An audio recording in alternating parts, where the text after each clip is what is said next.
गुरु प्यारी साध संगत जी ज्ञान की कहानियाँ में आपका स्वागत है। कहानी सुनने से पहले कृपया हमारे चैनल को सब्सक्राइब ज़रूर करें और साथ में बेल आइकन को भी दबा दें ताकि मेरे नए वीडियो का नोटिफिकेशन आपको मिल जाए। और अगर वीडियो अच्छा लगे तो कृपया लाइक, कमेंट और ज़्यादा से ज़्यादा शेयर करें। जब गुरु नानक साहिब जी कुरुक्षेत्र में थे तो उस दिन सूर्य ग्रहण था। वहाँ बड़ी संख्या में लोग जमा हो गए। उन दिनों लोगों के मन में सूर्य और चंद्र ग्रहण के बारे में गलत धारणाएं थीं। उनका मानना था कि ऐसे अवसरों पर चंद्रमा और सूर्य पर राक्षसों द्वारा हमला किया जाता है, और यदि लोग पवित्र नदियों में स्नान करते हैं और दान में धन देते हैं तो इस हमले को टाला जा सकता है। लोगों को यह समझाने के लिए कि ये विचार सत्य नहीं है, गुरु नानक जी सूर्य ग्रहण के दिन कुरुक्षेत्र गए। गुरु नानक जी ने शहर के बाहर एक खुली जगह पर एक शिविर स्थापित किया और कीर्तन करना शुरू कर दिया। मर्दाना रूबाब बजाते थे और गायन में गुरु नानक जी का साथ देते थे। उसी समय हांसी के शासक और उनकी रानी उधर से गुजरे। उसके विरोधियों ने उसे उसके राज्य से बाहर निकाल दिया था। वह किसी पवित्र व्यक्ति का आशीर्वाद लेने के लिए कुरुक्षेत्र आए थे। वह गुरु नानक के पास बैठ गया और कीर्तन सुनने लगा। जब वह वहां बैठा और गुरु के दिव्य चेहरे को देखा और कीर्तन सुना तो उसे विश्वास हो गया कि गुरु नानक महान आध्यात्मिक शक्ति वाले एक पवित्र व्यक्ति हैं। कुरुक्षेत्र के रास्ते में शासक ने एक हिरण का शिकार किया और अपने सेवकों से उसका मांस पकाने के लिए कहा। ग्रहण के दिन लोग खाना बनाना पाप मानते थे और तीर्थ स्थलों पर मांस पकाना पाप माना जाता था।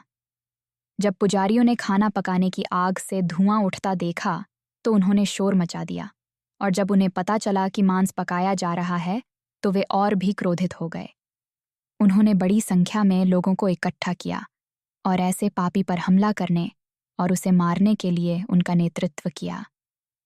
चूंकि उस स्थान के पास खाना बनाया जा रहा था जहां गुरु नानक जी गा रहे थे, उन्हें लगा कि गुरु नानक जी दोषी हैं।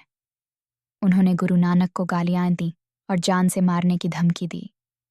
गुरु नानक ने उनसे धीरे से बात की और कहा, यदि सूर्य ग्रहण के दौरान किसी हिरण का मांस पकाना पाप है तो मनुष्य को मारना पवित्रता का कार्य कैसे हो सकता है? यदि जानवर को मारना पाप है तो मनुष्य को मारना पुण्य नहीं हो सकता। गुरु जी के जवाब ने उन्हें चुप करा दिया। गुरु नानक जी ने कहा, यदि आप इस मुद्दे पर चर्चा करना चाहते हैं तो पंडितों, विद्वानों और सन्यासियों को यहाँ आने के लिए कहें। बहुत से पंडित बुलाए गए। उनमें से एक थे पंडित नानू। मांसाहार को लेकर बहस शुरू हो गई। बड़ी संख्या में लोग वहां खड़े होकर बहस सुन रहे थे। यह तर्क दिया गया कि हिंदू धर्म ग्रंथों में मांस खाने की मनाही है और हिंदू पूर्वज केवल शाकाहारी भोजन खाते थे। गुरु नानक जी ने कहा, आपके पवित्र ग्रंथ कहते हैं कि जानवरों की बलि दी जाती थी, मार दिया जाता था और उनके मांस को आग में चढ़ा दिया जाता था। आर्य मांस खाते थे। जब खत्री घरों में शादी की दावतें आयोजित की जाती हैं तो बकरे का वध किया जाता है और मांसाहारी भोजन परोसा जाता है। आप मांस खाने वाले से दान क्यों स्वीकार करते हैं? गुरु नानक जी ने यह नहीं बताया कि मांसाहारी भोजन करना चाहिए या नहीं। उन्होंने केवल पाखंड का विरोध किया। हमें वह बात नहीं कहनी चाहिए जो हम नहीं कर सकते। हमारी कथनी और करनी में कोई अंतर नहीं होना चाहिए। गुरु नानक ने अपना दृष्टिकोण बिल्कुल स्पष्ट कर दिया।